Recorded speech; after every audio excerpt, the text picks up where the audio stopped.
नमस्कार, good morning, शुभ प्रभात। मैं हृदय मिश्रा आप सभी का स्वागत करता हूं डिकोड एग्जाम के इस डेली करंट अफेयर रॉन्ग में। कैसे हैं आप सभी लोग? आई होप आप सभी लोग अच्छे होंगे और अपनी पढ़ाई को बहुत ही बेहतर ढंग से कर रहे होंगे। देखिए, आज है दरअसल 18 मार्च और आज की कुछ महत्वपूर्ण करंट अफेयर्स पर हम लोग चर्चा करें। लेकिन भाई साहब, एक न्यूज आपके इंपॉर्टेंट है और वो ये है कि आरओ की परीक्षा तिथि जो है बहुत जल्द आपके बीच में जो है आने वाली है। और ऐसे में आप लोग जो है आरओ की जो तैयारी करने वाले अभ्यर्थी हैं उनसे मेरा एक विनम्र निवेदन है कि आप लोग जो है कमर कस लीजिए और पूरी शिद्दत के साथ, पूरी मेहनत के साथ, पूरी ईमानदारी के साथ, ध्यान दीजिएगा, ईमानदारी शब्द मैंने इस्तेमाल किया, ईमानदारी पूर्वक, यानी कि आप अपने कर्मों के प्रति, अपनी पढ़ाई के प्रति ईमानदार हो जाइएगा। यह नहीं कि किताब आपके सामने हो और दिमाग में चैटिंग, व्हाट्सएप और दुनियादारी वाली बातें चल रही हो। जब तक पढ़िए तब तक दिमाग में कोई दोस्त, कोई यार, कोई गर्लफ्रेंड, कोई बॉयफ्रेंड नहीं, कोई शादी, कोई पार्टी नहीं, कुछ नहीं। किताब मतलब किताब, और आपका लक्ष्य आपके सामने दिखाई देना चाहिए। आप भले ही 2 घंटे बैठ के पढ़ें, 1 घंटे पढ़ें, लेकिन वह 1 घंटा दरअसल केवल और केवल आपका होना चाहिए, किसी अन्य का नहीं होना चाहिए। यदि आप इस तरीके से तैयारी करते हैं, यकीन रखिएगा कि आप सफलता के उच्चतम बिंदु पर जरूर पहुंचेंगे। तो आइए बिना देरी के आज के सेशन को स्टार्ट करते हैं। मैंने फिर से कह रहा हूं इस बात को कि भाई साहब, टाइम मत वेस्ट कीजिएगा, बहुत कम टाइम आपके पास अब बचा हुआ है और इंडिकेशन मैंने दे दिया आपको कि एग्जाम बहुत जल्द आपका हो जाएगा। इसलिए बहुत ज्यादा देश दुनिया के बारे में मत सोचिए कि फला डेट में एग्जाम होगा, ये होगा, वो होगा। जल्द ही आपका एग्जाम होगा, इस बात को आप समझ जाइएगा, ठीक। तो चलिए फिर बिना देरी के आज के सेशन को हम लोग स्टार्ट करते हैं और देखते हैं कि आज का हमारा करंट अफेयर्स क्या है। लेकिन उसके पहले हम लोग करेंगे क्या, लास्ट डे का रिवीजन फटाफट से। चलिए आइए देखते हैं हम लोगों ने क्या क्या पढ़ा था। तो केंद्रीय गृह मंत्री कौन? अमित शाह जी ने। अच्छा, केंद्रीय गृह मंत्री अमित शाह हैं। भाई साहब, ये एक मंत्री और है, मैंने कई बार आपसे पूछा है, आपने बताया भी, लेकिन फिर से मैं आपसे पूछ रहा हूं कि बताओ सहकारिता मंत्री जो है इस समय वर्तमान में वो कौन है। 2 क्वेश्चन मैं आपके सामने दे रहा हूं। क्या? पहला कि जो सहकारिता मंत्री हैं, कौन? जो सहकारिता मंत्री हैं उनका जरा मुझे नाम आप लोग बताइए फटाफट से कि सहकारिता जो मंत्री हैं वो कौन है। और ये जो सहकारिता मंत्रालय बनाया गया था, सहकारिता मंत्रालय का निर्माण किया गया था, ठीक है, सहकारिता मंत्रालय किस वर्ष जो है आया, ठीक है। तो ये भी आप लोग क्वेश्चन जरा फटाफट मुझे बताओ कि सहकारिता मंत्री कौन है और सहकारिता मंत्रालय की स्थापना किस वर्ष की गई थी। इंपॉर्टेंट फैक्चुअल डेटा है आपके सामने, फैक्चुअल क्वेश्चन है आपके सामने, तो इसको आप लोग मुझे बताइएगा। चलिए आइए, तो केंद्रीय गृह मंत्री अमित शाह ने गांधीनगर में हाई परफॉर्मेंस स्पोर्ट्स सेंटर का शिलान्यास किया है। आप जानते होंगे 2036 के ओलंपिक खेल की जो है मेजबानी भारत देश करेगा और ये दरअसल आपका जो है मोटेरा स्टेडियम के पास सरदार पटेल स्पोर्ट्स संकुल में आयोजित किया जाएगा, यानी गुजरात में आयोजित किए जाने का प्लान बनाया जा रहा है, ध्यान दीजिएगा, ठीक। चलिए दूसरा, लंदन के महत्वाकांक्षी नई विकास योजना में भारत की लीडिंग इन्वेस्टर के रूप में दरअसल उभरकर सामने आया है। और इस योजना का उद्देश्य क्या है, यानी कि जो ये लंदन की जो महत्वाकांक्षी योजना, विकास योजना है, उसका उद्देश्य शहर की इकोनॉमी, यानी कि शहर की अर्थव्यवस्था को क्या करना है, बढ़ावा देना है और 27 बिलियन पाउंड ज्यादा टैक्स क्या करना है, कलेक्ट करना है, यानी कि जुटाना है, इकट्ठा करना है, राइट। दूसरा, हाल ही में मध्य प्रदेश के माधव टाइगर रिजर्व का उद्घाटन मुख्यमंत्री मोहन यादव ने किया है। आप जानते हैं कि ये जो माधव टाइगर जो रिजर्व आपका जो ये राष्ट्रीय उद्यान है, ये देश का 58वां और मध्य प्रदेश का 9वां यानी कि 9वां टाइगर रिजर्व है। भाई साहब, फैक्चुअल डेटा है आपके सामने और ये क्या है, इंपॉर्टेंट फैक्ट है, इसको नोट डाउन कर लीजिएगा। मैंने कई बार कहा कि जितने भी नेशनल पार्क होते हैं, जितने भी वाइल्ड लाइफ सेंचुरीज होते हैं, जितने भी बर्ड सेंचुरीज होते हैं, वो आपकी परीक्षा में पूछे जाते हैं। उन सभी की लिस्टिंग एक प्रॉपर तरीके से आप लोग कर लीजिएगा और वो आप लोग क्या करिएगा, बेहतर तरीके से करिएगा। चलिए आगे देखते हैं हम लोगों ने क्या कुछ पढ़ा था कल। 4 नंबर टॉपिक है आपके सामने कि हाल ही में जारी एक रिपोर्ट के अनुसार भारत सबसे कम प्रति व्यक्ति CO2 यानी कि जिसको हम क्या बोलते हैं, कार्बन डाइऑक्साइड करते हैं, उत्सर्जन वाले देशों में से एक है। हालिया एक रिपोर्ट जारी की गई थी जिसमें बात कही गई थी कि CO2 बहुत कम उत्सर्जित करता है। कौन सा देश आपका? भारत करता है। CO2 क्या है भाई साहब? CO2 आपकी क्या है? ग्रीन हाउस गैसेस है, आप यह भी जानते होंगे। और ग्रीन हाउस गैसेस जिसको हम लोग हरित गृह प्रभाव जिसको भी कहते हैं, बेसिकली वो हमारे इन्हीं ग्रीन हाउस गैसेस से होता है। तो कई बार आपके एग्जाम में पूछा जाता है कि ग्रीन हाउस गैसेस जो होती हैं आपकी वो कौन कौन सी होती हैं, तो आप बखूबी जानते होंगे। एक क्या होता है आपका CO2 होता है, एक क्या होता है आपका CH4 होता है, जिसको हम लोग क्या बोलते हैं, इसको हम लोग दरअसल क्या बोलते हैं, इसको CH4 को मीथेन बोलते हैं। और बाकी नाइट्रस ऑक्साइड और वाटर वेपर वगैरह जो है किसमें आते हैं? ग्रीन हाउस गैसेस में आते हैं। ये भी प्रश्न आपके एग्जाम में कई बार पूछा जाता है, तो आप लोग पढ़ लीजिएगा। और मेंस के प्रोस्पेक्टिव से ग्लोबल वार्मिंग क्या होता है, ग्लोबल वार्मिंग का इंपैक्ट क्या होता है, ये सभी प्रश्न आपके एग्जाम में खूब पूछे जाते हैं। और ऐसे वाले टॉपिक में भी ग्रीन हाउस इफेक्ट या इंपैक्ट क्या होता है, ऐसा निबंध भी आपके एग्जाम में लिखने के लिए आता है। ठीक है, चलिए आगे। भारत ने दुबई इंटरनेशनल स्टेडियम में खेले गए फाइनल मैच में न्यूजीलैंड को 4 विकेट से हराकर तीसरी बार आईसीसी चैंपियंस ट्रॉफी का जो है खिताब हासिल कर लिया, आपने नाम कर लिया है। और भारत ने न्यूजीलैंड को 4 विकेट से मात देकर के तीसरी बार आईसीसी चैंपियंस ट्रॉफी पर कब्जा किया है। इस खिताबी जीत के साथ भारत ने 2002 और 2013 के बाद तीसरी बार आईसीसी चैंपियंस ट्रॉफी 2025 जो है अपने नाम कर लिया है। ठीक है, क्या कर लिया है? नाम किया। तो ये भी आपके एग्जाम के लिए क्या है भाई साहब? इंपॉर्टेंट है, याद रखिएगा। ठीक है, क्रिकेट प्रेमी तो मुझे लगता है सभी लोग होंगे। ठीक है, तो ये प्रश्न आपको जरूर आता होगा। एक बात ध्यान रखिएगा, क्रिकेट देखना ठीक है, लेकिन क्रिकेट में बहुत ज्यादा टाइम देखने में मत वेस्ट कीजिए करिए। ठीक है, लास्ट के कुछ ओवर्स या स्टार्टिंग के देख करके वाइंड अप कर दिया करिए। ये नहीं कि 7-8 घंटे बैठ के क्रिकेट देख रहे हो। ठीक है, टाइम बड़ा वेस्ट होता है। ठीक है, ध्यान दीजिएगा इस बात का। ठीक, चलिए नेक्स्ट है world audio visual and entertainment summit, यानी कि वेब्स का पहला एडिशन 1 मई से लेकर के 4 मई के बीच में मुंबई में आयोजित होने वाला है। और वेब्स के बारे में कई बार हमने आपको क्वेश्चन कराया हुआ भी है। ठीक है, आगे। न्यूजीलैंड के प्रधानमंत्री क्रिस्टोफर लक्सन 16 से 20 मार्च तक भारत की आधिकारिक यात्रा पर थे लिख दिया है मैंने, क्योंकि आप लोग बाद में पढ़ेंगे तो थे लिख दिया है, यानी कि अभी यात्रा पे हैं दरअसल। ठीक है, चलिए आगे। रायसीना डायलॉग पर समिट हो रही है, आप जानते होंगे, और उसी में पार्टिसिपेट कर रहे हैं रायसीना डायलॉग के अंतर्गत। ठीक है, चलिए। अब कल हमने आपसे प्रश्न पूछा था कि बताओ हल्दी भूमिगत तने का क्या है उदाहरण है, जिसे कहते हैं, क्या कहते हैं? इसे कहते हैं हम लोग दरअसल राइजोम कहते हैं। और हल्दी जो आपका है, आप सभी के घरों में इसका इस्तेमाल होता है। और हल्दी दरअसल एंटीसेप्टिक होती है। हल्दी कई जगहों पर इसका उपयोग किया जाता है। ठीक है, चाहे खाना बनाना हो, ठीक है, खाना बनाने से लेकर के, सुंदरता बढ़ाने से लेकर के, दांत को साफ करने से लेकर के, और आपके वैवाहिक संस्कार में भी जो है हल्दी का जो है इस्तेमाल किया जाता है। और हल्दी का प्रॉब्लम सभी लोग जानते होंगे। बहुत सारे लोगों की हल्दी हो चुकी होगी, बहुत से लोगों की होने वाली होगी, और कुछ की तैयारी प्रोसेसिंग में होगी। राइट, चलिए ठीक है। हल्दी नाम सुनकर सब लोग खुश हो जाते हैं, मेरी भी होने वाली है हल्दी। नहीं, ठीक है, हल्दी वही मत करना, जॉब कर लेना। ठीक है, चलिए आइए। पहला टॉपिक, रेल संशोधन विधेयक 2025। आप जानते हैं इसे दरअसल 2024 में लोकसभा में पारित कर दिया गया था, लेकिन अभी हाल ही में से राज्यसभा में पारित किया गया है। ठीक है, तो ये कुछ प्रमुख संशोधनों के साथ में इसको प्रस्तुत किया गया है। एक बात यहां पर मैं महत्वपूर्ण कह दे रहा हूं आपसे, और ये कि जितना भी महत्वपूर्ण संशोधन होते हैं, जो भी विधेयक पास होते हैं, उसको आप डायरेक्ट पीआरएस की साइट पर, यानी कि वेबसाइट पर आप वहां पर जाके विजिट कर सकते हैं, और उसकी वर्जनल कॉपी एंड उसका सारांश वाली कॉपी जो है आप उसके अपलोड करके आप उसका नोट्स अच्छे तरीके से बना सकते हैं। राइट, ध्यान दीजिएगा। चलिए आइए देखते हैं इसमें क्या कुछ है। तो रेल मंत्री कौन है? अश्विनी वैष्णव जी हैं। बड़े पढ़े लिखे व्यक्ति माने जाते हैं, माने क्या जाते हैं, माने ही आई थिंक आईएएस ऑफिसर शायद थे ये, है ना। तो रेल मंत्री अश्विनी वैष्णव ने राज्यसभा में रेल संशोधन विधेयक 2025 पेश कर दिया, जिसे सर्वसम्मति से क्या किया गया है? पारित किया गया हुआ है।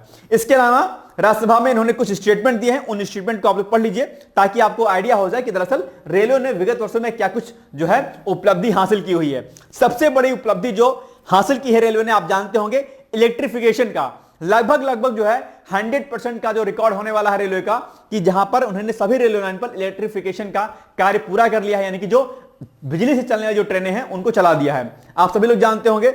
इसके अलावा जो आपके आरओबी होते हैं, यानी कि जो रेलवे ओवरब्रिज होते हैं, ठीक है, रेलवे के ऊपर जाते हैं, वो भी जो है, यानी कि जो आपके गेट होते हैं ना, रेलवे वाले ट्रैक जो होते हैं, वहां पे जो गेट बंद होता है, उसके ऊपर जो आरओबी बनाया गया है, उस पर भी काम विशेष रूप से जो है रेलवे ने किया है।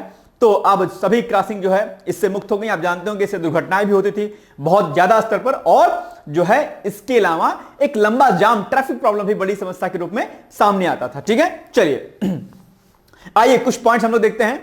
तो 11 वर्षों में, यानी कि विगत 11 वर्षों में 34,000 किलोमीटर नए रेलवे ट्रैक बिछाए गए हैं। यह जर्मनी जैसे समृद्ध देश से ज्यादा है, यानी कि जर्मनी में जो आपका रेलवे ट्रैक है उससे ज्यादा है ये। इसके अलावा 45,000 किलोमीटर से ज्यादा ट्रैक का इलेक्ट्रिफिकेशन जो है हो गया है। इसके अलावा जिन यात्रियों के पास कंफर्म टिकट हैं, केवल वही रेलवे स्टेशन पर अब जा पाएंगे, ताकि प्लेटफॉर्म पर भीड़ ना हो सके। अभी हाल ही में कुंभ के दौरान आपने देखा कि दिल्ली में दरअसल ये समस्या हो गई थी, मतलब एक दुर्घटना इसी को लेकर अभी हालिया हुई है।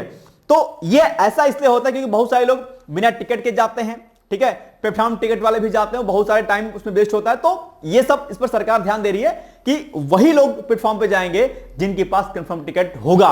और अब टिकट भी मोस्टली उन्हीं लोग को जनरेट किया जाएगा जिनका चांस पूरा प्रॉपर होगा कि भैया इनका वेटिंग क्या हो जाएगा, क्लियर हो जाएगा। क्योंकि आप जानते होंगे जिनका वेटिंग होता है वो भी रहते हैं प्लेटफॉर्म पे, ट्रेन पे चढ़ते हैं, और जिनका कंफर्म टिकट होता है वो भी होता है। ऐसे में ना सिर्फ प्लेटफॉर्म पर भीड़ जमा होती है बल्कि साथ ही साथ में जो है ट्रेनों में भी जबरदस्त भीड़ देखने को मिलती है। तो सरकार रेलवे अगर चाहे तो इस पर जो है नियंत्रण कर सकती है। ठीक है, चलिए आगे। तो ये एक अच्छा कदम है सरकार का। चलिए आगे देखते हैं। भीड़ भाड़ वाले स्टेशनों पर केवल उतने ही टिकट दिए जाएंगे जितने ट्रेन में सीटें हैं, वो हमने आपको बता दिया। ठीक है, लेकिन होता क्या है कि ट्रेन में अगर एग्जांपल के लिए माना कि 100 सीटें हैं, तो रेलवे इतना खतरनाक आदमी भाई साहब क्या करता है, वो टिकट बांट देगा 200। अब क्या कीजिएगा, 100 सीट है, 200 सीट बांट दिया बिना मतलब के, यानी कि 100 जो नंबर होंगे वो क्या हो जाएंगे, वेटिंग वाले हो जाएंगे।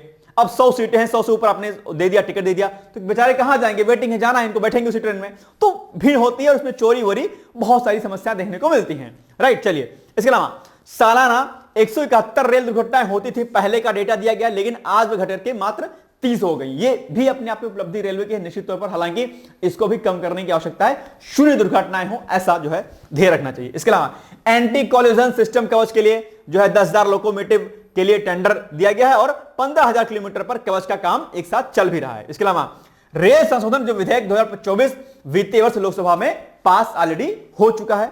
अब यहां पर एक फैक्ट देखिए आप लोग, दो फैक्ट, ये दोनों फैक्ट इंपॉर्टेंट है आपके लिए कि यह जो विधेयक अभी हाल ही में पारित हुआ है राज्यसभा में, ठीक है, यह विधेयक रेलवे बोर्ड की शक्तियों को बढ़ाने, ठीक है, और परिचालन दक्षता में सुधार करने के लिए रेलवे अधिनियम 1989 यानी कि 1989 में संशोधन करने का जो है काम करेगा, जो अभी हालिया रेल संशोधन जो विधेयक अभी पारित किया गया है। इसके अलावा विधेयक के प्रमुख प्रावधानों में क्या रहेगा, भारतीय रेलवे बोर्ड अधिनियम 1905 को रेलवे अधिनियम 1989 में एकीकृत करना क्या है, शामिल है। ठीक है, याद रहेगा। तो ये दोनों फैक्ट जो है घुमा फिरा करके आप एग्जाम में पूछ सकता है कि किसका स्थान लेगा, किस प्रकार से संशोधन करेगा, ऐसा फैक्ट आप लोग याद रखिएगा। ठीक है, चलें आगे बढ़े। चलिए आगे, अब भाई साहब प्रश्न आपके सामने है कि रेल संशोधन विधेयक 2024 के संदर्भ में निम्नलिखित कथनों में कौन सा से कथन सही है। नंबर 1, विधेयक के प्रमुख प्रावधानों में भारतीय रेलवे बोर्ड अधिनियम 1905 को रेलवे अधिनियम 1989 में एकीकृत करना क्या है,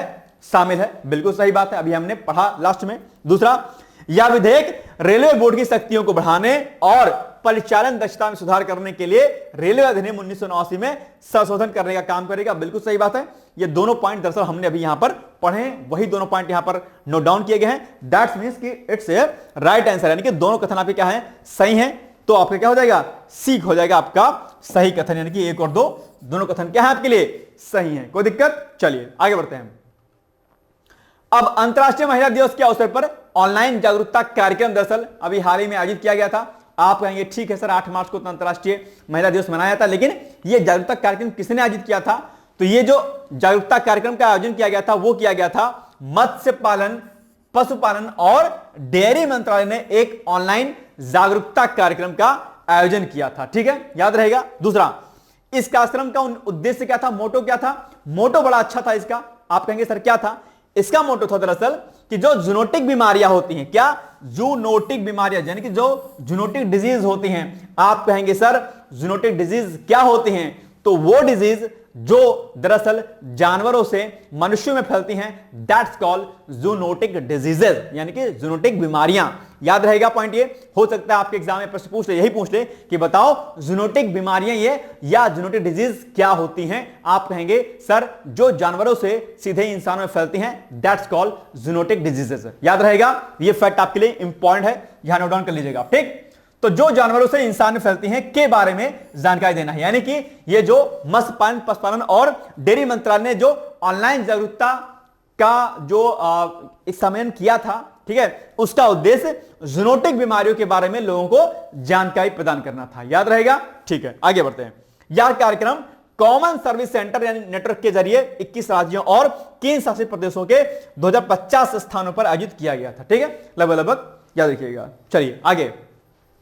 अब प्रश्न इस पर है आपके सामने कि निम्नलिखित कथनों में कौन सा से कथन सही है या है। नंबर 1, अंतरराष्ट्रीय महिला दिवस के अवसर पर मत्स्य पालन, पशुपालन और डेयरी मंत्रालय ने एक ऑनलाइन जागरूकता कार्यक्रम का आयोजन किया। बिल्कुल सही बात है। दूसरा, इस कार्यक्रम का उद्देश्य क्या था? उद्देश्य था जूनोटिक बीमारियों यानी कि जो जानवरों से मनुष्यों में फैलती हैं के बारे में जानकारी देना था। बिल्कुल सही बात है, यही दोनों इसका क्या था, मोटो था। तो दोनों कथन क्या हो जाएंगे आपके लिए, सही हो जाएंगे, कोई दिक्कत, यानी कि एक कथन भी सही है दूसरा भी सही है। इस हिसाब से कूट में अगर आप देखेंगे तो आप पाएंगे कि यहां पर सी में क्या लिखा हुआ, 1 और 2 दोनों कथन क्या है आपके सामने सही हैं, कोई दिक्कत यहां पे आपको। चलिए आगे बढ़ते हैं हम लोग। प्रधानमंत्री नरेंद्र मोदी मॉरिशस की यात्रा पर अभी थे, आप सभी लोग जानते होंगे, ठीक है। मार्च के प्रथम सप्ताह में 2 दिवसीय जो है यात्रा इनकी मॉरिशस की थी, ठीक है।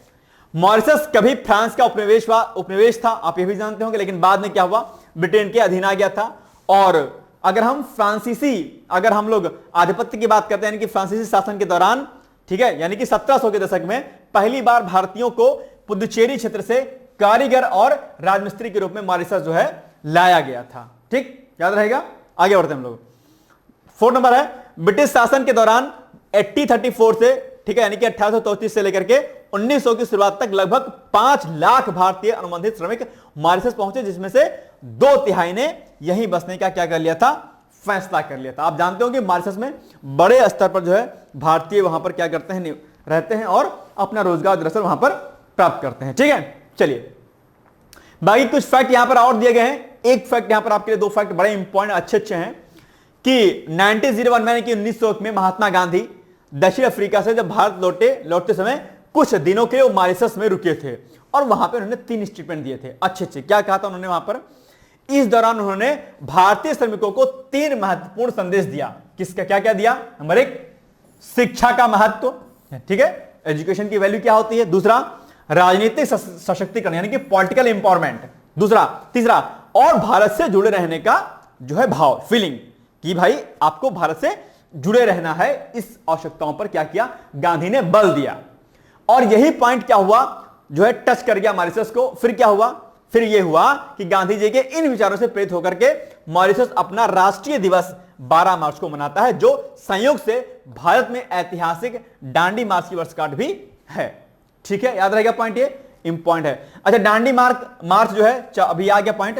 तो दांडी मार्च पर भैया प्रश्न खूब पूछता है एग्जाम में, दांडी मार्च क्या था, इसकी शुरुआत कब हुई थी, ठीक है। तो दांडी मार्च के बारे में आप लोग प्लीज अच्छे तरीके से पढ़ लीजिएगा, और एक ना एक प्रश्न जो है दांडी मार्च से आपके एग्जाम में आता है, ठीक है, याद रहेगा। तो पहला आपका टास्क आज क्या है, टास्क आपका यह है कि आपको भैया दांडी मार्च के बारे में क्या करना है, डिटेल्स में पढ़ लेना है। और अगर आपको टाइम मिले तो गांधी को पूरे ही पढ़ लीजिएगा, क्योंकि गांधी आपके एग्जाम के लिए भाई साहब बड़े महत्वपूर्ण है। कई लोग गांधी को नहीं लाइक करते हैं, कई लोग लाइक करते हैं, ठीक है, हालांकि बढ़िया व्यक्तित्व है, आपको पढ़ना चाहिए। गांधी आपकी परीक्षा के लिए क्या है, बहुत महत्वपूर्ण है। गांधी हो गए, अंबेडकर हो गए, सुभाष चंद्र बोस हो गए, भगत सिंह हो गए, लाला लाजपत राय हो गए, ठीक है, गोपाल कृष्ण गोखले हो गए, बाल गंगाधर तिलक हो गए। ये सभी कुछ महत्वपूर्ण व्यक्तित्व हैं आपके जीवन के, जिन पर प्रश्न खूब जो है बनता भी है, और इनसे आपको अपने जीवन में जो है बहुत कुछ, इनसे प्रेरणा भी मिल सकती है, और इनसे प्रेरित होकर के आप बहुत बेहतर कार्य भी कर सकते हैं, ठीक है। तो न सिर्फ आपके एग्जाम के लिए महत्वपूर्ण है यह व्यक्तित्व, बल्कि आपके व्यक्तिगत जीवन के लिए भी क्या है, बड़े अच्छे व्यक्तित्व हैं, ठीक है, याद रखिएगा। चलिए आगे।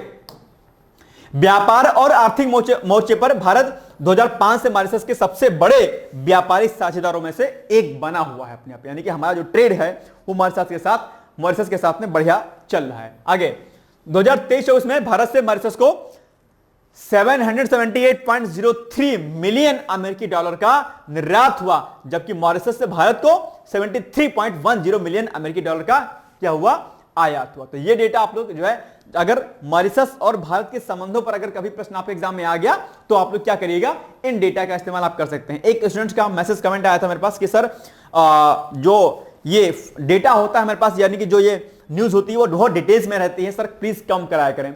तो मैं आपसे बस इतना कहना चाहता हूं, नाम मैं स्लिप कर गया मेरे माइंड से, ठीक है। बस आप सभी लोगों से मैं एक बात कहना चाहता हूं कि करंट अफेयर्स जब आप डिटेल्स में पढ़ते हैं और कनेक्ट करके पढ़ते हुए चलते हैं तो चीजें आपको लंबे समय तक क्या रहती हैं, याद रहती हैं। अगर आप 2-2, 3-3 पॉइंट को याद रखेंगे तो चीजें नहीं याद रहेंगी, ठीक है। और चूंकि आप अगर पीसीएस का एग्जाम दे रहे होंगे या देना चाहेंगे, तो ये जब चीजें आप पढ़ेंगे डिटेल्स में, क्या रहेगा, आपके लिए फायदेमंद होगा। क्योंकि जब आप मेंस लिखेंगे, मुख्य परीक्षा लिखेंगे, तो वहां पर आपको जो है कई पेपर में, यानी कि सेकंड पेपर, थर्ड पेपर, आपका 5th, 6th पेपर में आप करंट ओरिएंटेड क्वेश्चन आते हैं। तो जब आप यहां पर डिटेल्स में चीजों को पढ़े रहेंगे तो वहां पर आपको क्या रहेगा, फायदा मिलेगा, ठीक है। बाकी अगर ओनली प्री के पॉइंट ऑफ से अगर आपको रेडी करना रहा करे तो आप एक काम क्या करिए, सारे फैक्ट को ना करके जिसको जिसको मैं कहा करूंगा ये इंपॉर्टेंट है, ये इंपॉर्टेंट है, उन फैक्ट को आप याद कर लीजिए, बाकी छोड़ दिया करिए। रही बात रिवीजन करने की, तो 15 डेज पर तो मैं ऑलरेडी रिवीजन कराता हूं, वहां से आप लोग रिवीजन कर लिया करिएगा। ठीक है, याद रहेगा। चलिए आगे बढ़ते हैं। बाकी यहां पर कुछ और फैक्ट यहां पर दिए गए हैं, आप इसको पीडीएफ से जो है पढ़ लीजिएगा। आप कहेंगे सर पीडीएफ कहां से मिलती है, तो डिकोड एग्जाम का एक जो है कॉमन ग्रुप है, आप इसको टेलीग्राम पे सर्च कीजिएगा, उसमें आप ज्वाइन हो जाइएगा, वहां पर रात के 9 बजे पीडीएफ इसी का आपको मिल जाया करता है। ठीक है, अब आप कुछ आप सोच लेंगे कुछ लोग सर तो मैं तो पीडीएफ ही पढ़ लूंगा तो राजा बन जाऊंगा, नहीं करिएगा ऐसा। वीडियो में जो कुछ बताता हूं वो आपके लिए ज्यादा फायदेमंद रहता है, पीडीएफ पढ़ करके राजा नहीं बनने वाले हैं। ठीक है, चलिए आगे बढ़ते हैं हम लोग।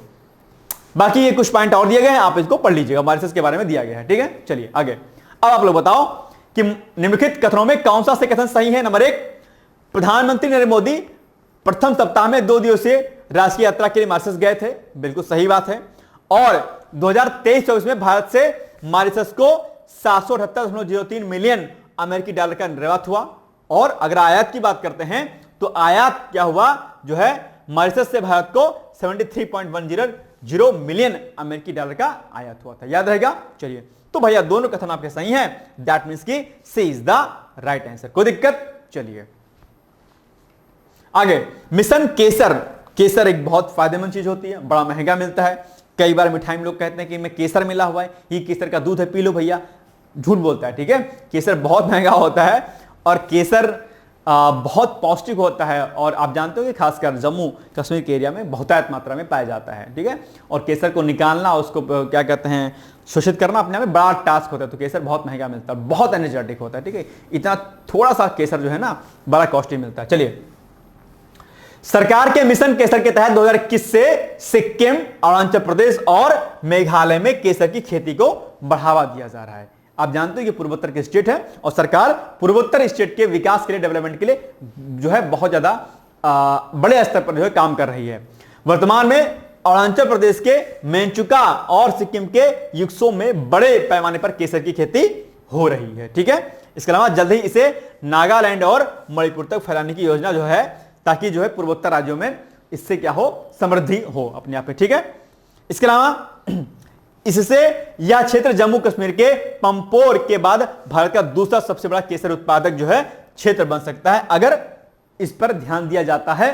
पूर्वोत्तर के राज्यों में अगर इस पर फोकस किया जाएगा तो निश्चित तौर पर जम्मू कश्मीर से आगे निकल जाएगा क्षेत्र। ठीक है, आगे, सरकार इस योजना के तहत बंजर भूमि का उपयोग करके कृषि क्षेत्र का विस्तार कर रही है, जिससे मौजूदा फसलों को कोई नुकसान नहीं होगा। ठीक है, आप जानते होंगे बड़े स्तर पर भारत में बंजर भूमि है, यानी कि जहां पर कृषि उत्पादकता बिल्कुल शून्य है, उन भूमि को क्या सरकार क्या करेगी, पहले प्रोडक्टिव बनाएगी, यानी कि उत्पादक बनाएगी, और जब उसकी मिट्टी की उस पर्टिकुलर क्षेत्र की उत्पादक क्षमता बढ़ जाएगी तो वहां पर वो केसर का उत्पादन करेगी। राइट, याद रहेगा। चलिए आगे बढ़ते हैं।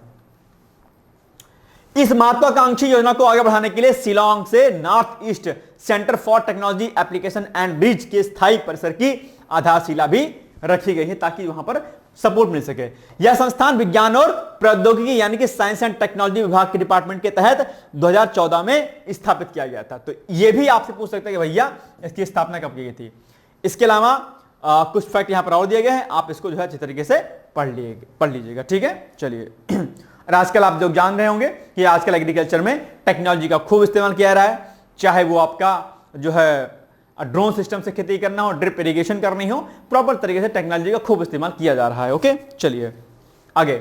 अब आप लोग बताइए कि निम्नलिखित कथनों में कौन सा या से कथन सही है। नंबर 1, सरकार की मिशन केसर के तहत 2021 से सिक्किम, अरुणाचल प्रदेश और मेघालय में केसर की खेती को बढ़ावा दिया जा रहा है, बिल्कुल सही बात है, दिया जा रहा है। इसके अलावा north east centre for technology application and rich को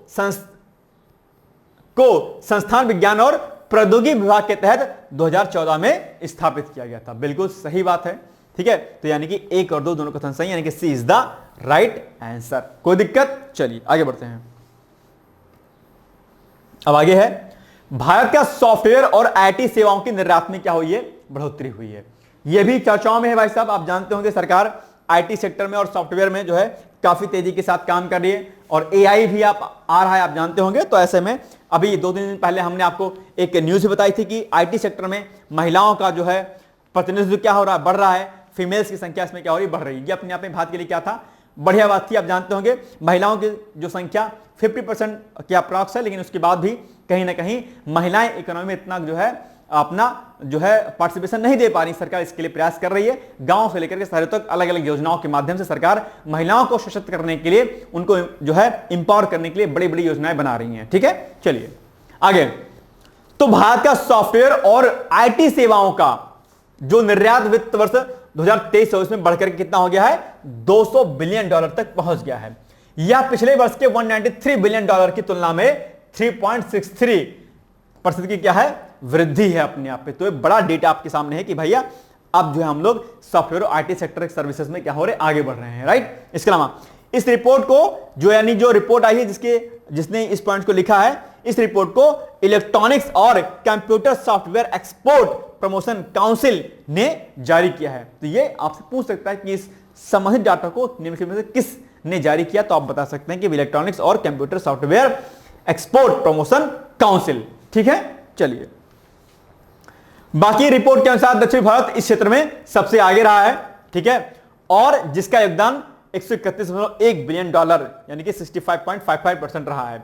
पश्चिम भारत ने $34.1 बिलियन, उत्तर भारत ने $30.78 बिलियन, ठीक है, और पूर्वी भारत ने $4.02 बिलियन यानी कि 2.01% का योगदान इसमें दिया हुआ है। ठीक है, भारत का सबसे बड़ा आईटी सेवा निर्यात बाजार अमेरिका है, जिसने 109 यानी कि 109.40 बिलियन यानी कि 54.70 का आयात किया है। ठीक है, तो ये कुछ डेटा है, आप लोग इसको पढ़ लीजिएगा। और अमेरिका के बाद अगर आप देखेंगे तो अमेरिका के बाद आएगा आपका यूके आएगा, यूके के बाद सिंगापुर आएगा, सिंगापुर के बाद जो है आपका चीन आएगा। तो ये फैक्ट आपका 5वां नंबर जो फैक्ट है 5वां नंबर का, ये आपके लिए क्या है, इंपॉर्टेंट है। ठीक है, कि भैया बताओ अमेरिका के बाद कौन कौन सी अदर कंट्रीज आती हैं, तो आप लोग इनका नाम क्या करिएगा, मेंशन कर दीजिएगा। ठीक है, याद रहेगा। तो इस फैक्ट को 5वें नंबर पॉइंट को आप लोग क्या करिए, नोट डाउन कर लीजिएगा। ओके, चलिए आगे। अब आप लोग बताइए कि हाल ही में जारी एक रिपोर्ट के अनुसार भारत का सॉफ्टवेयर और आईटी सेवाओं का निर्यात वित्त वर्ष 2023-24 में बढ़कर $200 बिलियन तक पहुंच गया है। इस रिपोर्ट को किसने जारी किया? अभी हमने आपसे कहा था कि भैया यही प्रश्न पूछ सकता है, तो पूछ लिया फट से। अब क्या होगा, तो नंबर 1 पॉइंट क्या है आपका सामने, ए इलेक्ट्रॉनिक्स और computer software export promotion council, यही तो है। तो बस ज्यादा दिमाग आपको लगाना ही नहीं है। अगर आपको तुरंत पता होगा, फट से आप फैक्चुअल टिक पे क्या करेंगे, गोला भर के चले आएंगे, फिल करके चले आएंगे ओमार को, बस हो गया। बाकी 3 ऑप्शन होंगे ही नहीं भैया। ठीक है, चलिए आगे बढ़ते हैं। ISFR 2023, ये आप जानते हो कि फास्ट रिपोर्ट जो जारी की जाती है, उसी का एक डेटा यहां पर आपके सामने दिया गया है। हालांकि IFSR जो रिपोर्ट 2024-25 की थी, उसको मैंने ऑलरेडी कराया हुआ था यूट्यूब पर। ISFR रिपोर्ट 2024-25 डालिएगा, आपके सामने आ जाएगी रिपोर्ट, उसमें आप लोग चीजों को पढ़ लीजिएगा अच्छी तरीके से। ठीक है, चलिए।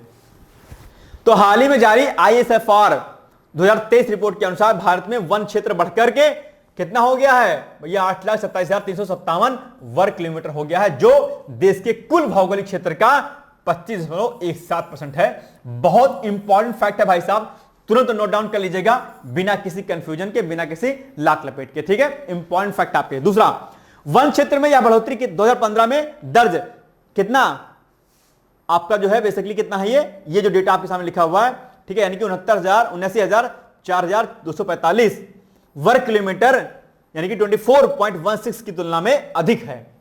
सरकार ने national mission for a green India, wild life habitat development और नगर वन समुदाय योजना जैसी कई योजनाएं चलाई हैं। इसके अलावा प्रतिपूरक वनीकरण कोष प्रबंधन और योजना प्राधिकरण के तहत भी वनीकरण जो है किया जा रहा है, यानी कि फॉरेस्टेशन किया रहा है, यानी कि फॉरेस्ट को अलग अलग योजनाओं के माध्यम से जो है लगाया जा रहा है। और इन्हीं योजनाओं के अंतर्गत जो है फॉरेस्ट कवर में क्या हुई है, वृद्धि देखने को मिली है, जिसका डेटा आपके सामने नंबर 1 पॉइंट में दिया गया है। ठीक है, तो याद रखिएगा, ये फैक्ट आपके लिए बहुत इंपॉर्टेंट है। चलिए आगे। पिछले 5 वर्षों में इन योजनाओं के तहत सरकार ने ग्रीन इंडिया मिशन के लिए 624.69 करोड़ रुपए जो है, वन्यजीव आवास विकास के लिए 452.04 करोड़ रुपए, नगर वंश योजना के लिए 308.87 करोड़ रुपए, और जो है CAMPA की वार्षिक योजना के तहत जो है इतना रुपया जो है आपके सामने यहां पर 38,502.21 करोड़ रुपए आवंटित किए गए हैं, यानी कि अलग अलग जो है चीजों के लिए अलग अलग पैसा यहां पर आवंटित किया गया है। ठीक है, चलिए बताइए। हाल ही में जारी आईएसएफआर 2023 रिपोर्ट के अनुसार भारत में वन क्षेत्र बढ़कर के जो है इतना वर्ग किलोमीटर हो गया है, जो देश के कुल भौगोलिक क्षेत्र का कितना प्रतिशत है। अभी तो हमने आपको बताया था, बहुत ही आसान सा था भाई साहब। आप देखें पहले पॉइंट जो था जो कि मैंने आपसे कहा था इंपॉर्टेंट है, बस ये देखिए 25.17%। तो बस आप टिक कर दीजिए फट से ए वाले ऑप्शन को, ए इज द राइट आंसर। ठीक है, याद रहेगा फैक्ट। चलिए हो गया सही आपका। नेक्स्ट है SpaDeX mission.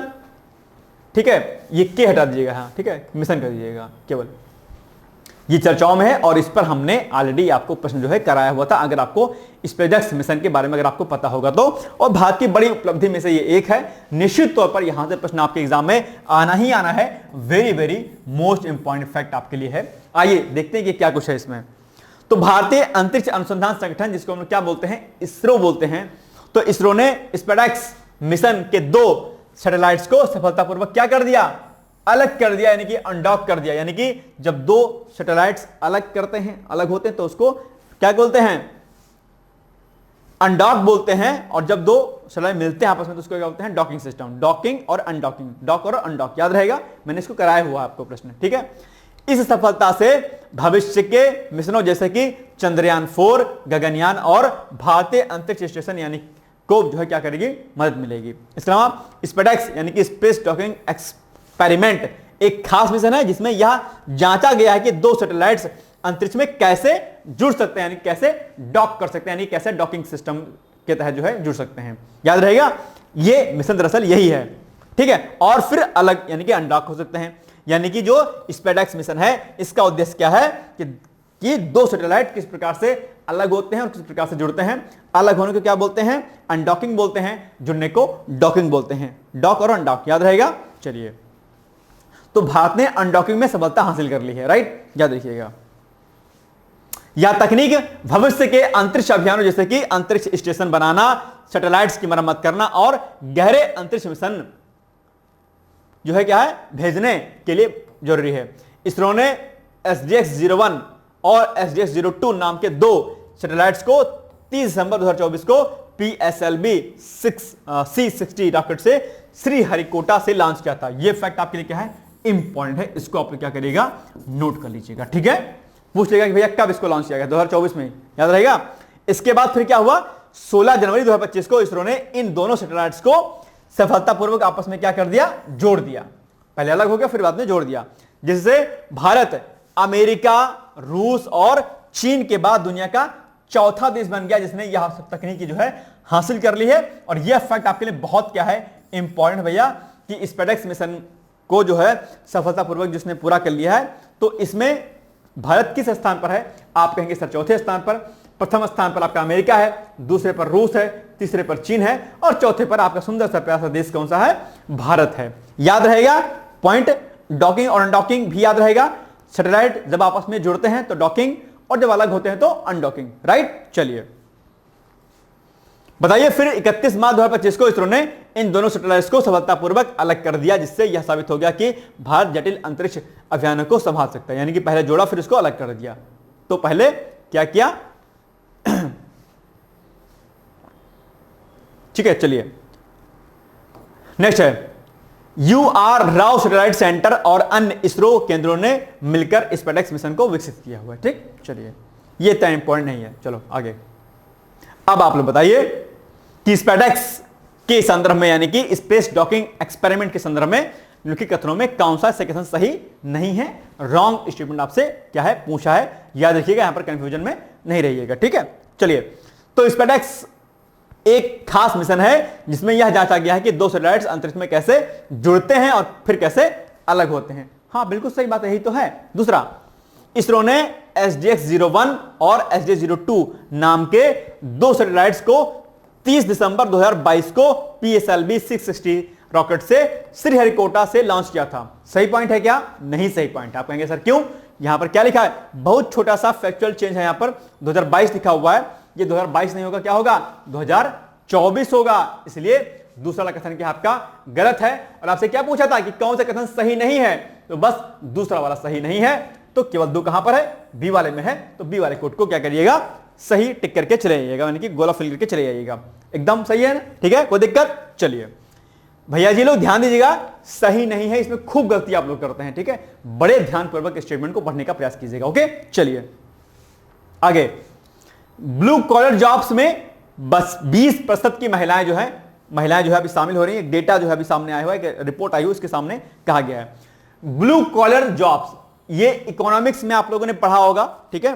Blue collar job में बेसिकली कौन से लोग होते हैं, जो शारीरिक श्रम करने वाले जो मजदूर होते हैं, खासकर, ठीक है, जैसे चाहे वो हथकरघा उद्योग के हों, मशीन चलाने वाले हों, वेंडर्स हो अपना, ठीक है, इलेक्ट्रीशियन हो, ये सब लोग दरअसल ब्लू कॉलर जॉब वाले होते हैं। याद है क्या पॉइंट है? चलिए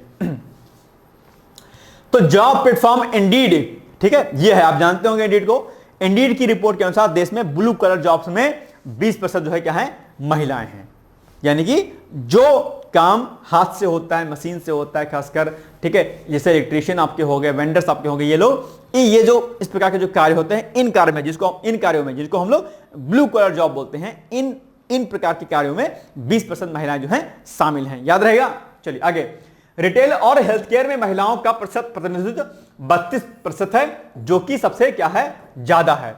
और इसके अलावा अगर हम बात करेंगे, जबकि बैंकिंग की बात करेंगे, फाइनेंशियल सर्विसेज और इंश्योरेंस, इंफॉर्मेशन टेक्नोलॉजी यानी कि आईटी और टेलीकम्युनिकेशन जैसी इंडस्ट्री में महिलाओं की संख्या 10% से भी क्या है, कम है। यानी कि इस सेक्टर में, इतने सेक्टर में महिलाओं को आगे बढ़ाए जाने की जो है क्या है, आवश्यकता है। ध्यान दीजिएगा। तो इसमें सरकार हालांकि काम कर भी रही है, और अभी हाल ही में मैंने, जैसा कि अभी थोड़ी देर पहले आपको बताया था, कि आईटी सेक्टर में निश्चित तौर पर महिलाओं की संख्या बढ़ रही है, लेकिन अभी भी और ज्यादा महिलाओं की संख्या बढ़ाने की आवश्यकता है। कहां पर? आईटी सेक्टर में खासकर। याद रहेगा पॉइंट। चलिए, भारत में लगभग 78% जो है एम्प्लॉयर 2025 में ब्लू कॉलर रोल्स के लिए अधिक महिलाओं को नियुक्त करने की योजना बना रहे हैं, जबकि पिछले वर्ष यह संख्या 73% थी। ठीक है, याद रहेगा। चलिए आगे। अब आप लोग प्रश्न बताइए कि निम्नलिखित कथनों में कौन सा से कथन सही या है। नंबर 1, जॉब प्लेटफॉर्म इंडीड की रिपोर्ट के अनुसार देश में ब्लू कॉलर जॉब्स में 20% महिलाएं हैं। अभी तो हमने बताया इस फैक्ट को, बस हो गया। तो ये हो गया हमारा क्या, सही। दूसरा, जॉब प्लेटफॉर्म कौन सा, इंडीड की रिपोर्ट के अनुसार रिटेल और हेल्थ केयर में महिलाओं का प्रतिनिधित्व 32% है, जो कि सबसे क्या है, ज्यादा है। बिल्कुल सही बात है, इंडीड की रिपोर्ट यही कह रही है। इस हिसाब से अगर देखा जाए तो दूसरा कथन भी क्या है, सही है। यानी कि कूट में अगर आप देखेंगे तो 1 और 2 दोनों कथन कहां पर हैं, सी वाले में, यानी कि सी इज द राइट आंसर। कोई दिक्कत? चलिए अब एक टॉपिक आप सामने और है, डिजिटल ट्रांसफॉर्मेशन अवार्ड 2025। ये अभी चर्चाओं में है। ठीक है, क्यों चर्चाओं में, आइए देखते हैं।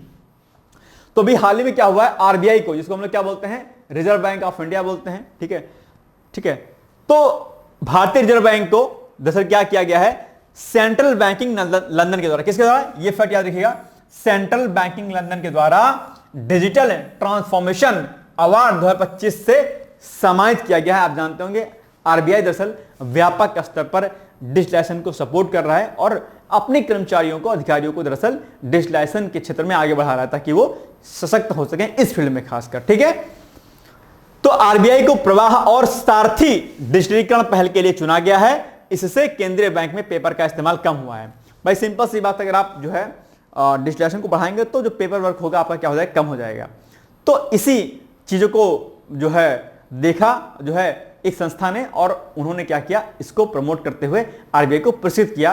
किसके द्वारा किया गया, सेंट्रल बैंकिंग लंदन के द्वारा, यानी कि डिजिटल ट्रांसफॉर्मेशन अवार्ड जो है दिया गया किसको, आरबीआई को। ध्यान दीजिएगा। ठीक है, तो ये सारे फैक्ट यहां पर दिए गए हैं, आप लोग इसको जो है पढ़ सकते हैं। मेन फैक्ट आपके सामने यही था जो हमने आपको बताया यहां पर। ठीक है, चलिए ये सब आप लोग बाकी पढ़ लीजिएगा, किस तरीके से जो है आरबीआई ने अपने आप को अपडेट किया डिजिटलाइजेशन के लिए। ठीक है, जैसे हम आप लोग बढ़ रहे हैं, जैसे एजुकेशन सेक्टर में भी बहुत व्यापक स्तर पर जो है प्रभाव इसका जो है प्रभाव पड़ता हुआ दिखाई देता है। किसका, डिजिटलाइजेशन। जैसे हम आप पढ़ रहे हैं तो मैं यहां पर क्लासेस ले रहा हूं, फिर हम अपलोड करते हैं और आप पढ़ते हैं इसको। ठीक है, तो एजुकेशन सेक्टर में भी जो है डिजिटलाइजेशन का व्यापक स्तर पर प्रभाव पड़ा है। आप देखोगे पहले हम लोग किताबों का इस्तेमाल खूब करते थे, आजकल हम लोग सॉफ्ट कॉपी के माध्यम से भी पढ़ते हैं। जैसे आपको जो नोट्स दिए जाते हैं पीसीएस में डिकोड एग्जाम की तरफ से, आरओ में जो नोट्स दिए जाते हैं आपको, जो इसका नोट्स होता है आपका, उस सॉफ्ट कॉपी में पीडीएफ के फॉर्म में आपको प्रोवाइड किया जाता है। ठीक है, किताब नहीं दी जाती है, बल्कि आपको सॉफ्ट कॉपी दी जाती है पीडीएफ के फॉर्म में। ठीक है, तो ये क्या है,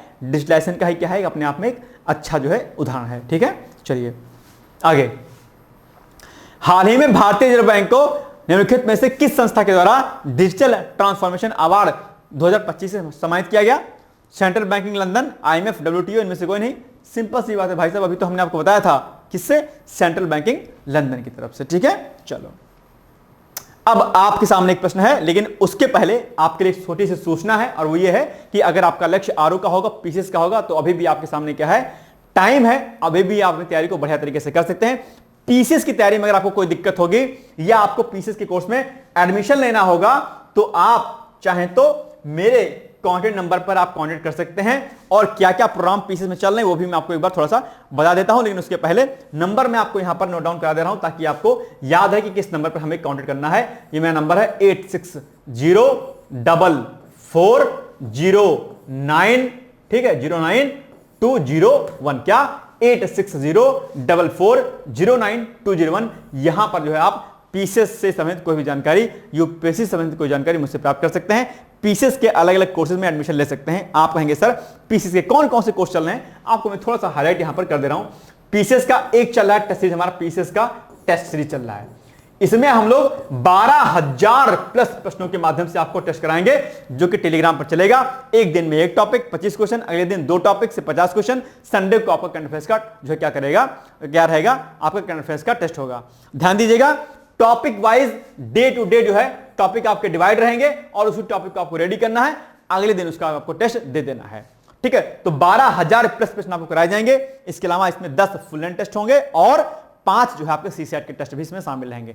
पीसीएस प्री के लिए बहुत अच्छा टेस्ट सीरीज है, आप चाहें तो इसको जो है ले सकते हैं। अभी ऑफर में भी आप चाहे तो इसका ऑफर का फायदा उठा सकते हैं। ठीक है, 1000 में आपको मिल जाएगा। इसके अलावा पीसीएस का मेंस का आंसर राइटिंग प्रोग्राम चल रहा है, आप चाहें तो इसमें भी पार्टिसिपेट कर सकते हैं, यानी कि मुख्य परीक्षा उत्तर लेखन, जो कि आपके एग्जाम के लिए क्या है, बहुत महत्वपूर्ण होता है, आप सभी लोग जानते होंगे। तो पीसीएस मुख्य परीक्षा के लिए आंसर राइटिंग आप लोग नहीं करते होंगे तो करना शुरू कर दिए। यहां पर भी आपको 5 क्वेश्चन सुबह सुबह विथ मॉडल आंसर, और 5 क्वेश्चन बिना मॉडल आंसर के आपको दिए जाएंगे, जिसकी कॉपी आप जो है लिख करके हमें भेजेंगे पीडीएफ फाइल में। वो कॉपी आपकी चेक होगी और आपको जो है फीडबैक वहां से दिया जाएगा। ठीक है, तो आप चाहें तो इसको भी ज्वाइन कर सकते हैं। और पीसीएस का जो सबसे बड़ा जो कोर्स चल रहा है वो चल रहा है पीसीएस फाउंडेशन कोर्स चल रहा है, जहां पर आपको वीडियो के माध्यम से आपको सारी क्लासेस कराई जाएंगी, और वहां पर आपको नोट्स दिए जाएंगे।